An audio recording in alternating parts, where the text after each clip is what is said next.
Lesson first के ए ट्रूम्फ of surgery, जो हमारा लेसन है उसके ट्रू फॉल्स स्टेटमेंट देख लीजिए किस तरह से आपको सही, और जो सही हो उसके आगे सही और जो गलत है उसके आगे गलत है, ये आप लोग नोट कर लीजिए। पहला दिया है the doctor was shocked eight ट्रिकीज appearance. Doctor tricky के स्वरूप को देख करके अचंभित था, तो ये सही है, इसके आगे ट्रू। दूसरा, tricky did not love cream cakes and chocolates.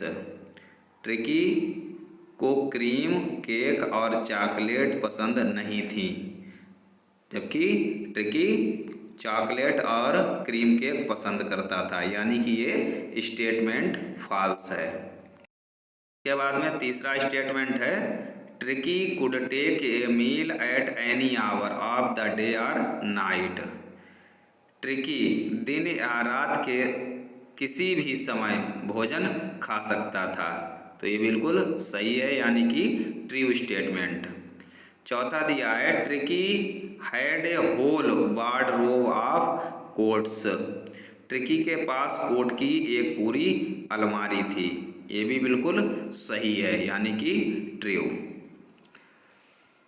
पांचवा जो हमारा दिया है Mrs Pumphrey thought that Tricky would be happy in the surgery without her. श्रीमती पम्फरे ने सोचा कि ट्रिकी उसके बिना जानवरों के अस्पताल में प्रसन्न रहेगा, तो ये स्टेटमेंट गलत है, फॉल्स।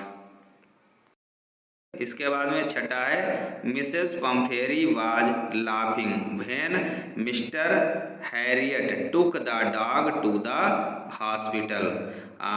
मिसेस पम्फेरी हंस रही थी जब श्रीमान हैरियट कुत्ते को अस्पताल ले गए, तो ये गलत स्टेटमेंट है, क्योंकि मिसेस पम्फेरी को कुत्ते से बिछड़ने का बहुत ही दुख था, अर्थात ये फॉल्स स्टेटमेंट है। इसके बाद में सातवां स्टेटमेंट है mister Harriet dogs ignored tricky because he was motionless. श्रीमान हैरियट के कुत्तों ने ट्रिकी को अनदेखा कर दिया क्योंकि वह निढाल था, तो ये बिल्कुल सही है, यानी कि ट्रू स्टेटमेंट। फिर आठवां है Tricky discovered the joy of being bowled over trampled on the squad every few minute. Tricky ने हर समय गिरने, लुढ़कने और कुचले जाने का आनंद जान लिया था। ये स्टेटमेंट जो है वो बिल्कुल ही सही है। Tricky discovered the joy of being bowled over trampled on the squashed every few minutes, अर्थात ट्रिकी ने हर समय गिरने, लुढ़कने और कुचलने का आनंद जान लिया था, बिल्कुल सत्य स्टेटमेंट।